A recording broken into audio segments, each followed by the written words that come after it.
¿Por qué será que cuando el dolor toca nuestra vida, que cuando sufrimos una derrota, la primera cosa que imaginamos es que Dios nos abandonó?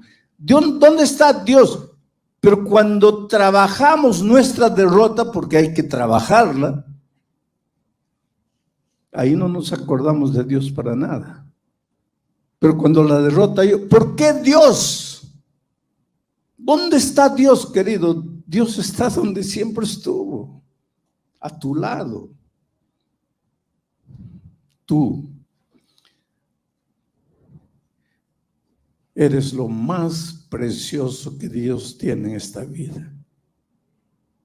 Si tú pudieses entender cómo Dios te ama. Vamos a leer lo que dice el texto para esta mañana. Josué, capítulo 7, versículos 6, 7 y 10. Dice así: entonces, ahí ya comenzamos, ¿no? Porque en la palabra de Dios cada palabra tiene sentido. Ese entonces no está por estar. Ese entonces tiene un sentido. Y para que tú entiendas qué significa entonces, tendrías que leer los versículos 1, 2, 3, 4, 5 y 6. Ahí vas a entender por qué el 7 dice entonces. Se está refiriendo a lo que está escrito antes. Por eso cuando se prepara un sermón con un texto, hay que leer el contexto. Hay que ver lo que Dios está hablando antes, lo que Dios habla después, en qué tiempo fue escrito, para quién fue escrito, por qué fue escrito, cómo era la cultura de la gente en los días en que el texto fue escrito y cómo traer las lecciones de aquel tiempo para nosotros hoy. Porque un día yo estaba viajando con un extraño a mi lado y empezamos a conversar. Y él se enteró que yo era pastor y que yo estudiaba la Biblia. Y él me hizo una pregunta. Me dice con todo respeto, no me lleve a mal. Hoy, en pleno siglo XXI, hay lugar para la Biblia. La Biblia no fue escrita en tiempos antiguos, siglos atrás. La cultura era otra, la gente era otra, la ropa era otra, la comida era otra. ¿Cómo es que un libro tan antiguo puede tener valor hoy? Interesante pregunta, y hay mucha gente que se pregunta la misma cosa. Entonces yo les respondo lo que le respondí a él. Abre la Biblia y casi al principio vas a encontrar la historia de un asesinato. Un hermano mata a su hermano por razones que nadie explica. Ahora abre el periódico de hoy o prende la televisión, oye el noticiero y vas a ver que hermanos matan a sus hermanos, que hijos matan a sus padres, que vecinos matan a sus vecinos. Los tiempos cambiaron, pero el ser humano no cambió. Los temores de aquellos tiempos son los temores de hoy. Las luchas internas, psicológicas, emocionales de aquellos días son las mismas luchas que el ser humano experimenta hoy. Así que la Biblia tiene un valor actual, aunque fue escrito siglos atrás. Pero para eso hay que entender el texto y hay que traer las lecciones a través de los tiempos para los días actuales. Y ese es el trabajo del predicador. No quedarse durmiendo en la exposición del texto sino actualizar el mensaje para nuestros días. Dicho esto, vamos a la lectura del texto. Entonces Josué rompió sus vestidos y se postró en tierra sobre su rostro delante del arca de Jehová hasta caer la tarde, él y los ancianos de Israel, y echaron polvo sobre sus cabezas. Siguiente versículo. Y Josué dijo: ah, Señor Jehová, ¿por qué hiciste pasar a este pueblo el Jordán para entregarnos en las manos de los amorreos, para que nos destruyan? Ojalá nos hubiéramos quedado al otro lado del Jordán. Siguiente versículo. Y Jehová dijo a Josué: levántate, ¿por qué te postras así sobre tu rostro? Ese es el texto. Voy a pedir que saquen de la pantalla ahora el texto, porque voy a contarles un poco el contexto. ¿En qué circunstancias fueron pronunciadas estas palabras? Resulta que el pueblo de Israel, que había salido de la esclavitud de Egipto, había llegado al límite de la tierra prometida. Y la primera ciudad que conquistaron era una ciudad poderosísima. Era una ciudad fortificada.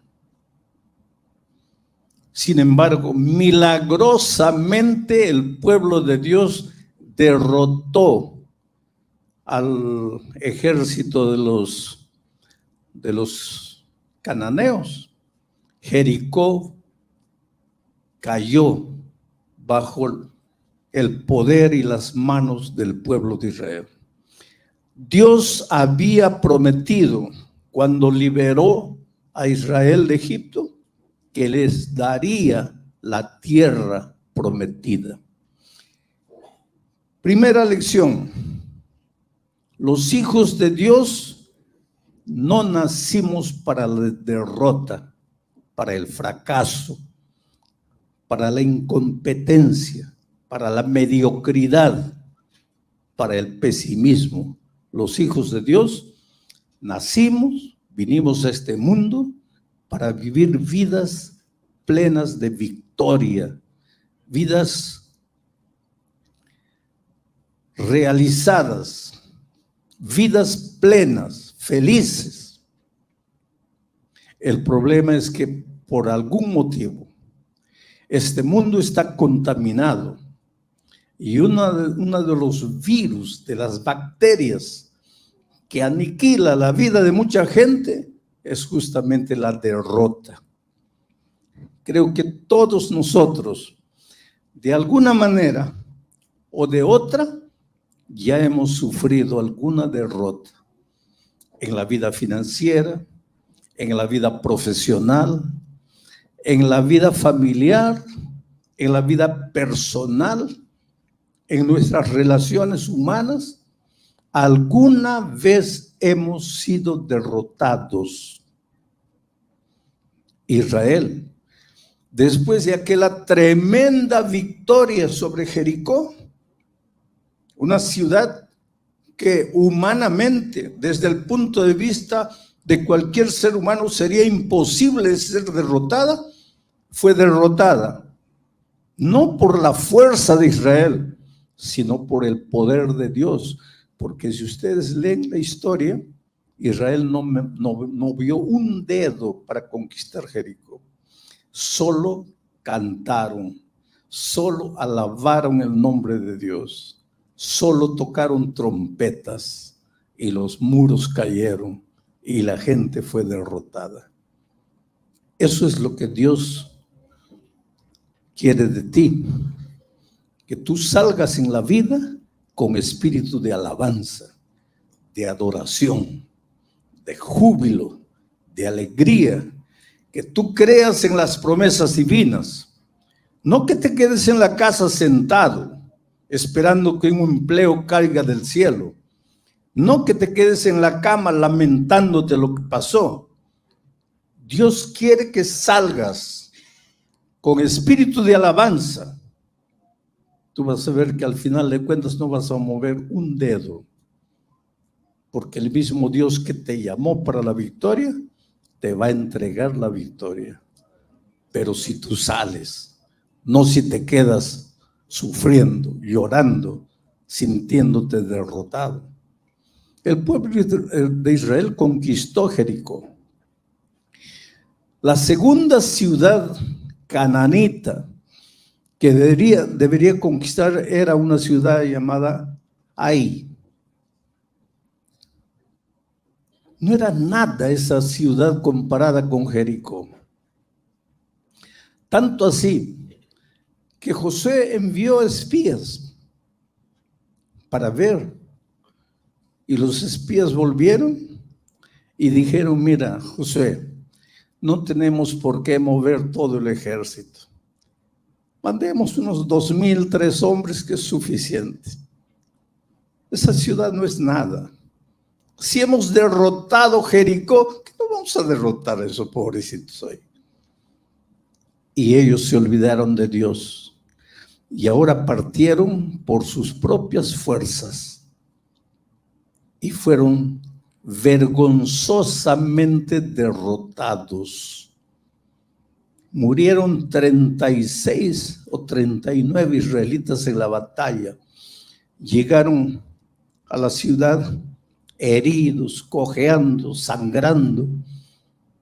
Tremenda derrota. Después de una gigantesca victoria, una derrota miserable delante de un pueblo que aparentemente no podía hacer nada comparado con Jericó. Ahora estaba triste Josué y estaban tristes los israelitas. Y es en esas circunstancias que se escribe el texto, para que ustedes entiendan. Voy a pedir que coloquen de nuevo en la pantalla y vamos a leer nuevamente, analizando ahora palabra por palabra. Entonces, ¿de qué? Después que llegaron los derrotados, sangrando, heridos, avergonzados. Después de eso, entonces, Josué rompió sus vestidos. Esa expresión, rompió sus vestidos, pueden sacar el texto de la pantalla. Digo esto porque están transmitiendo. No quiero que todo el tiempo esté el texto, pero cuando voy a usar el texto, voy a pedir que coloquen. Esa expresión, rompió sus vestidos, es interesante, porque los vestidos hablan. Yo cuando entro a los Estados Unidos y voy de jeans, camiseta, me agarran el pasaporte, me revisan de atrás para adelante, me preguntan. Pero cuando voy así, terno y gravata, puede pasar. Tú puedes argumentar lo que quieras hoy, pero los vestidos hablan. La ropa habla. No, yo me he visto como que tú puedes vestirte lo que quieras, pero el mundo te va a recibir de acuerdo a lo que te vistes. Esa es una realidad. El vestido expresa dignidad. ¿Tú crees que el rey se viste de cualquier manera? Y en aquellos tiempos, hoy día todavía pueden las cosas estar queriendo cambiar, pero en aquellos tiempos el rey era rey, la reina era reina, los generales eran generales. Josué era el líder se vestía como líder. Los sacerdotes, los ancianos se vestían como sacerdotes. Tú ves, hay 2, 3 capítulos enteros describiendo la ropa del sacerdote. La ropa era dignidad. Ahora imagínate aquí el líder, vuelvan al texto, rasgando los vestidos. En otras palabras, ¿cuál es el mensaje? No es solo ropa, es que su dignidad, la dignidad de un derrotado, queda por los suelos, queda rasgada. Después que la derrota toca tu vida, parece que te da vergüenza salir a la calle. Te da vergüenza que los otros te miren. Tú piensas mientras caminas que los otros te están mirando y que saben toda tu historia, cuando nadie sabe nada de nada. Pero para ti todos te miran. ¿Por qué? Porque tu propia conciencia te dice que al haber sufrido una derrota, tu dignidad se fue por los suelos. Mira lo que hizo Josué. Rompió sus vestidos, se postró en tierra sobre su rostro delante del arca de Jehová. Dios no quería que su pueblo besase el polvo. Dios quería que su pueblo levantase las manos y adorase. Pero aquí está un hombre compungido, un hombre que en el fondo sabía que su derrota era consecuencia de lo que habían hecho. Porque si tú lees toda la historia, verás que esa derrota fue primero por la confianza en sí mismos y en segundo lugar porque había un pecado escondido entre ellos. Y entonces ese sentimiento de indignidad lo hace romper los vestidos, postrarse en la tierra besando el suelo. Se quedaron así hasta la tarde, no solo él, sino todos los ancianos de Israel, y se echaron polvo en la cabeza. Quiere decir, esto es lo que la derrota hace con el ser humano. Te hace sentir polvo, te hace sentir que no vales para nada, te hace sentir que aquí acabó todo. Pero querido, la derrota es parte de la vida. 90% de lo que llegas a hacer en la vida, 90% va a depender de tu manera como reaccionas delante de la derrota. 10% puede ser por lo que sucedió en tu vida, pero 90% va a depender de cómo reaccionas a lo que sucedió en tu vida. O la derrota te acaba, o la derrota te destruye, o te aniquila, o te hace creer que no sirves para nada, o la derrota te estimula. Es como un aguijón que te hace saltar, te abre los ojos, y eso va a depender de tu relación con Dios. No te estoy hablando de humanismo barato, porque el humanismo te enseña que la fuerza está dentro de ti. El humanismo te enseña que tienes que sacar la energía interior. El humanismo te enseña que tienes que cerrar los ojos y concentrarte para sacar.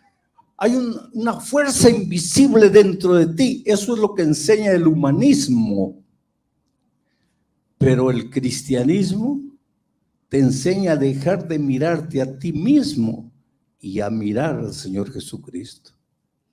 Porque cuando tú te ves dentro de ti mismo, solo hay un pozo, es un vacío, es un sentimiento que te atormenta de día, de noche, y no sabes por qué.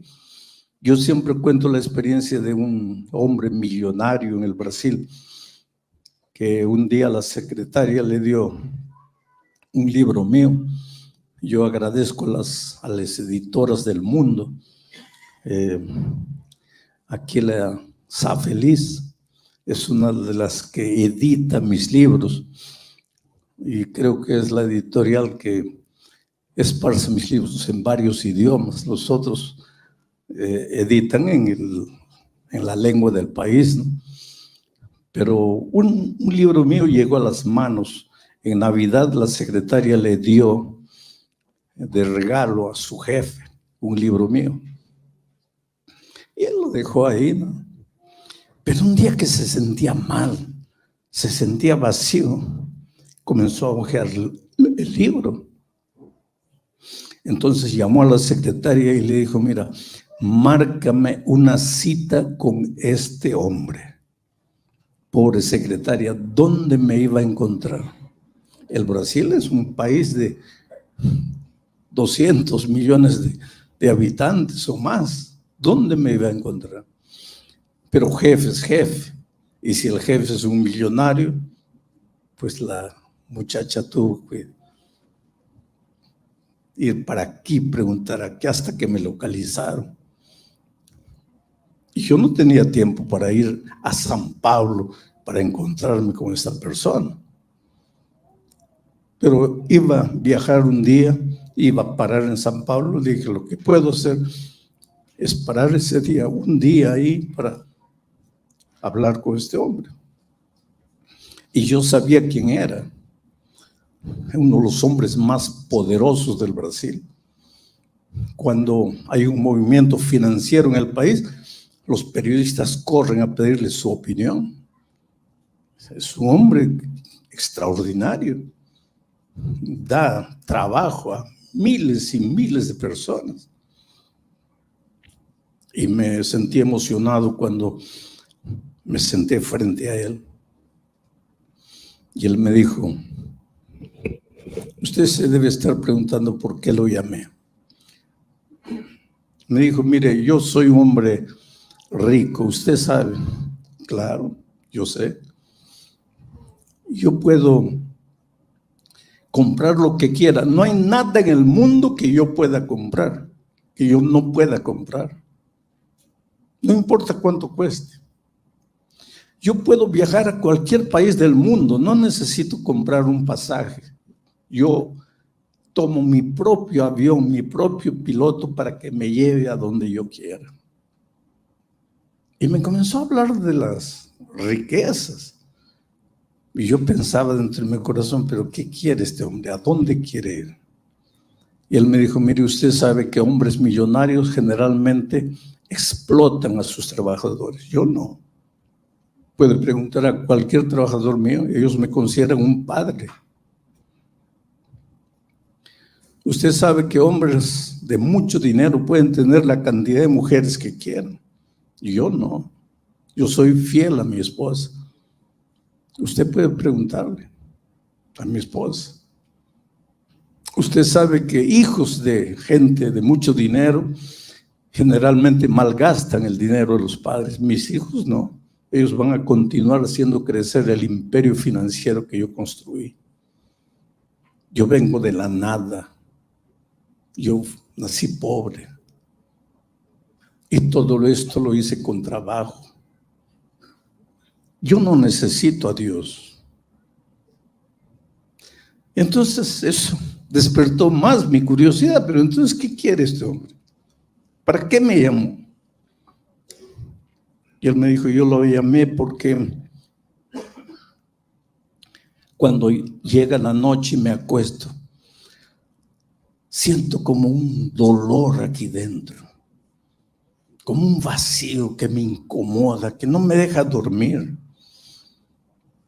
Yo no le he hecho mal a nadie. Yo no le debo nada a nadie. Yo doy mucho dinero para obras de caridad. Yo hago el bien. Pero ¿por qué siento este vacío?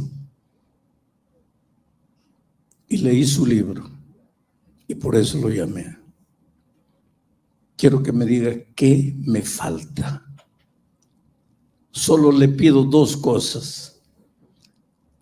No me pida que me vuelva miembro de su iglesia.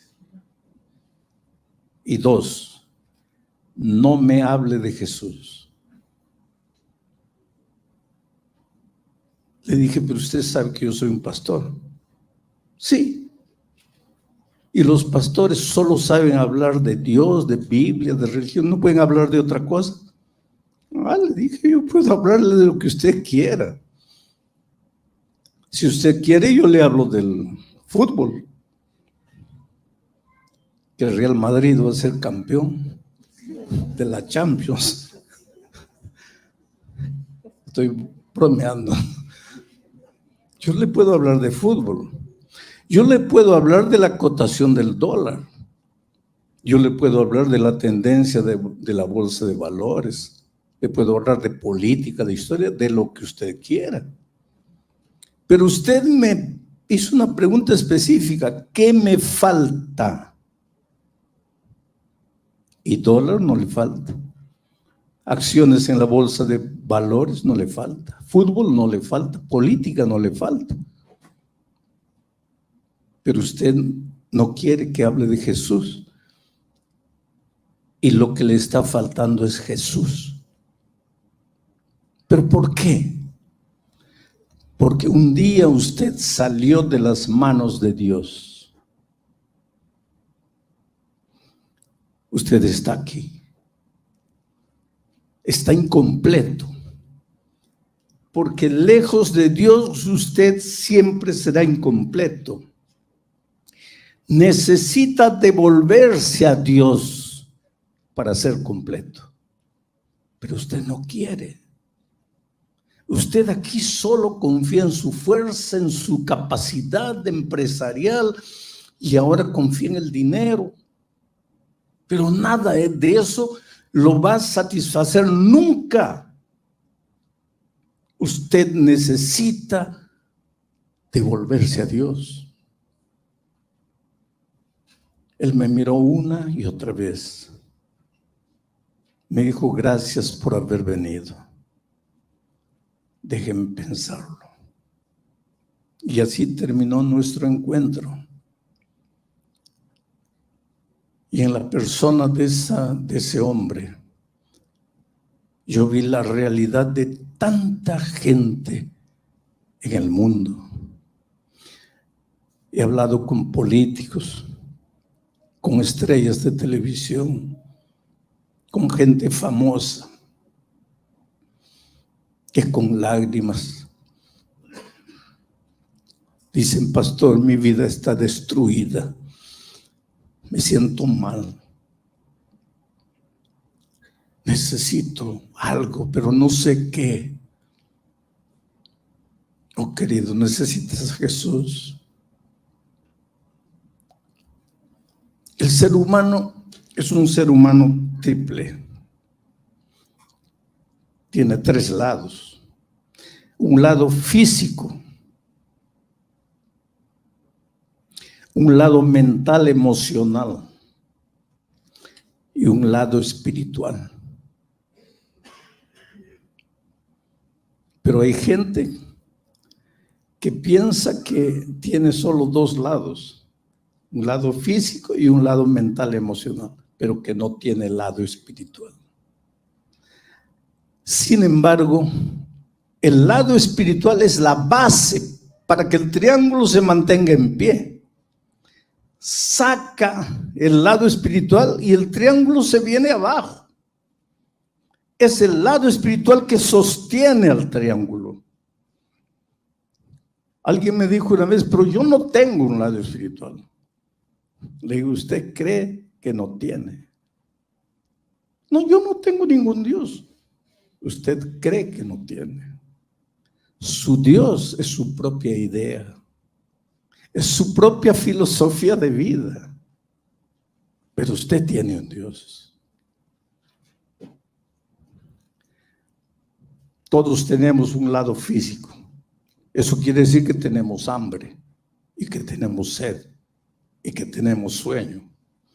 Cuando llegue la hora de comer, tú puedes decir, no, pero yo no tengo un lado físico, yo no creo en el hambre, yo no creo en el hambre. Tú puedes gritar lo que quieras, escribir 5,000 libros hablando de que no existe el hambre, pero cuando llegue la hora de comer, vas a tener que comer. Porque tener un lado físico no depende de ti, eres así. Tener un lado mental, emocional no depende de ti, eres así. Y tener un lado espiritual no depende de ti. Porque saliste de las manos de Dios. y nunca serás completo si no te devuelves a Dios. Cuando una persona que no tiene a Dios sufre una derrota, se acabó todo. Se desespera y hasta se suicida. Porque no quiere enfrentar al mundo, porque no quiere enfrentar la vergüenza, la opinión de los otros. Vamos a seguir analizando el texto bíblico. Siguiente texto. Mira lo que Josué le dijo a Dios.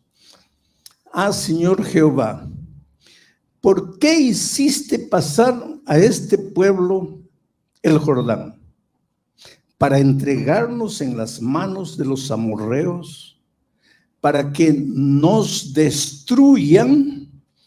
Esa palabra destruyan es clave,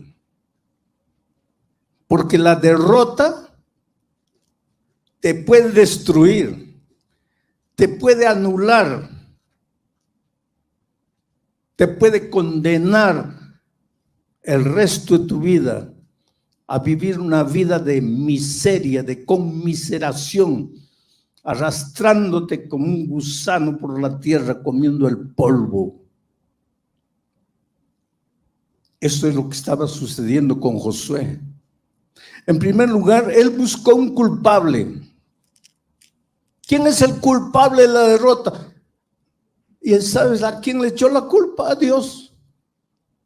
Mira la respuesta. ¿Para qué nos trajiste? Allá en Egipto éramos esclavos, pero estábamos tranquilos. Ahora, tú nos trajiste, ¿para qué? Para hacernos morir aquí en esta tierra. El culpable es Dios.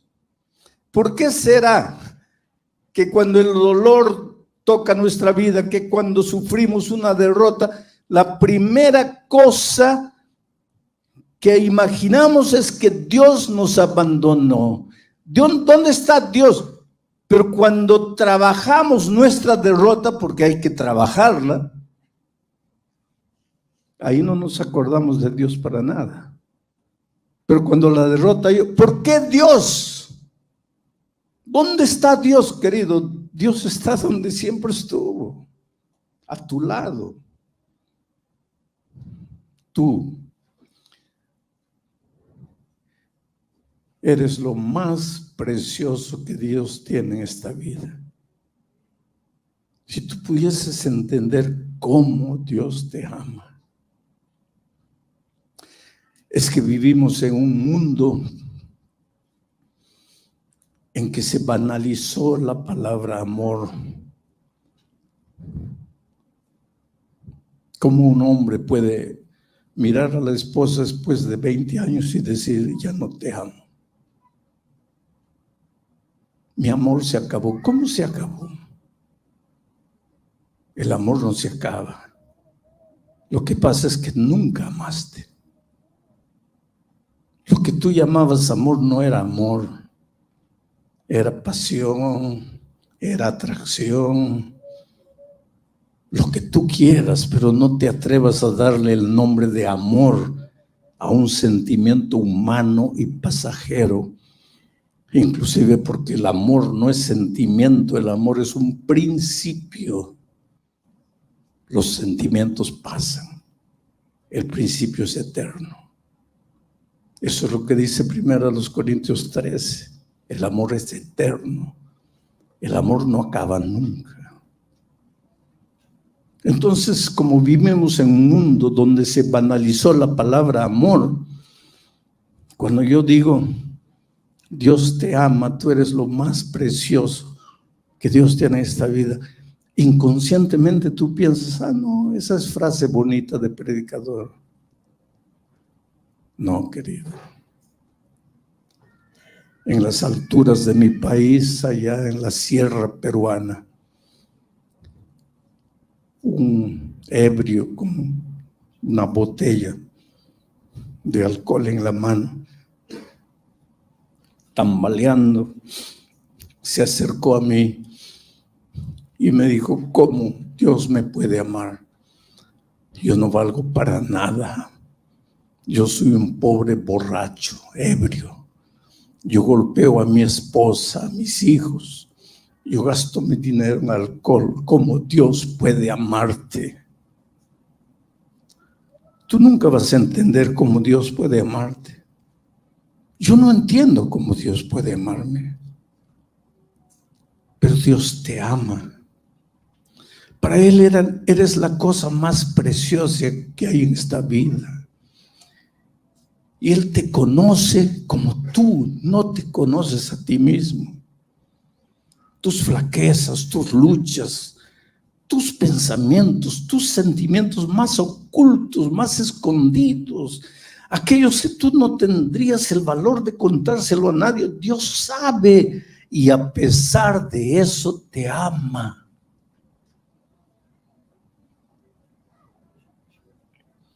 Entonces, cuando la derrota llega a tu vida, no digas ¿dónde está Dios? Porque Dios está a tu lado, esperando que tú reacciones. Y mira la respuesta de Dios a Josué, siguiente versículo. Y Jehová dijo a Josué: levántate. Si has sufrido una derrota en tu vida, o si estás en este momento saliendo de la derrota, o si te sientes derrotado, aquí está la ventaja de predicar la palabra. No es palabra de Alejandro Bullón. Mira lo que Dios te dice. Y Jehová dijo: saca a Josué, a María, a Rosa, a Pedro, a Francisco, yo no sé cómo te llamas. Y Jehová te dijo a ti, derrotado, acabado. ¿Qué te dijo? Levántate. ¿Qué haces ahí? Lamentándote, creyendo que está todo acabado, que está todo... Levántate. Yo no te crié para el fracaso, para la derrota. La derrota es un accidente en la vida. ¿Has sufrido algún accidente de tránsito? Mario sufrió hace 15 días. La esposa de Sergio sufrió la semana pasada. Y acabó la vida. Accidentes son accidentes, querida. Las grandes victorias están hechas de derrotas. Quiere decir, de la manera como enfrentas la derrota, la manera como encaras la derrota. Pasaste por la derrota, toma la derrota. Analízala, piensa. ¿Por qué? ¿Cómo? ¿Dónde? ¿Qué puedo corregir? ¿Qué puedo evitar? ¿Qué puedo repetir? Y levántate, porque tu Dios es un Dios de victoria. Fuiste creado para victoria y vas a llegar a la victoria. Porque antes de que Israel entrase a la tierra prometida, Dios le dijo a Josué: levántate. Dios siempre le vive diciendo a sus hijos: levántate. Levántate, Josué, contempla la tierra.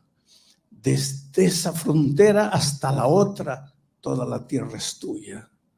Solo entra, apodérate. Oh, querido, el mundo es tuyo.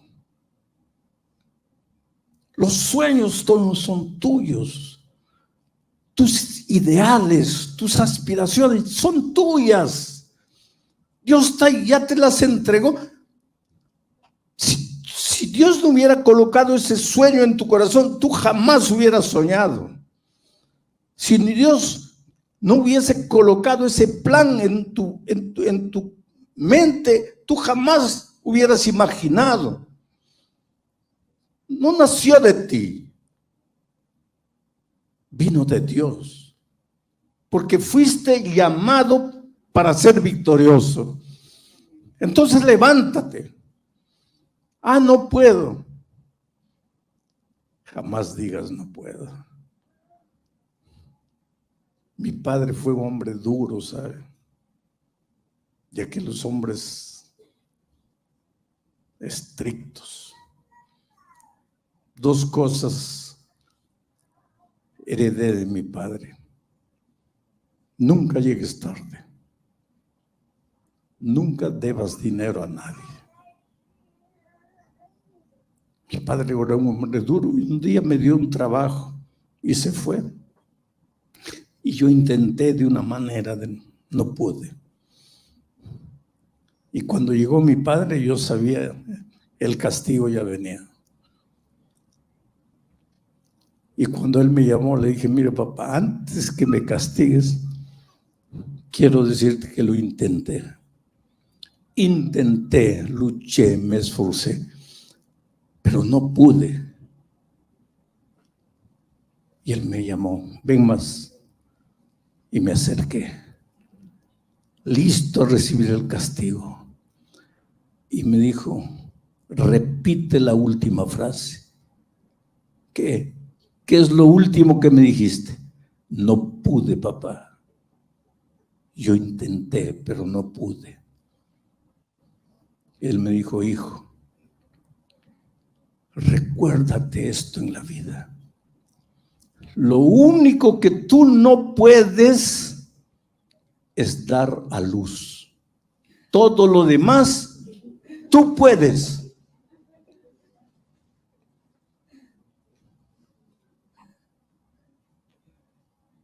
Y yo te diría una cosa que te puede hacer sonreír. Y si tú crees en Dios, hasta dar a luz podrías. No fue una virgen sin contacto con hombre que dio luz. Dios es Dios. ¿Qué son los milagros? Los milagros son cuando Dios interviene y rompe las leyes de la naturaleza.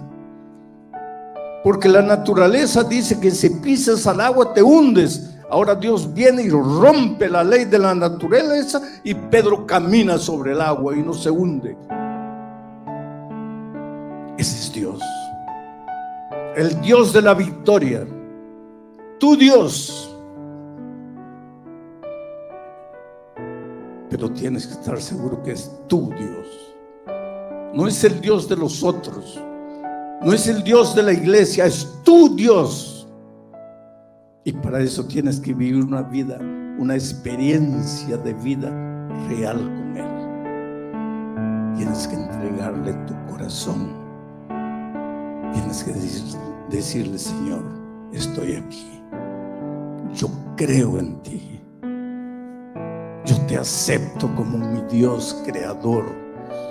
Te acepto como mi Salvador, como mi compañero de todos los días. Y yo quisiera hacerte una invitación esta mañana para que aceptes eso.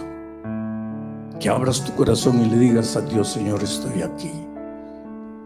Te entrego mi vida. Y esta es una invitación para toda la iglesia. Hoy es el primer día. Yo voy a pedir que lentamente te levantes donde estés y le entregues tu corazón a Dios, aunque ya lo has hecho alguna vez, y que le digas, Señor, estoy aquí, te entrego mi vida, me rindo a ti.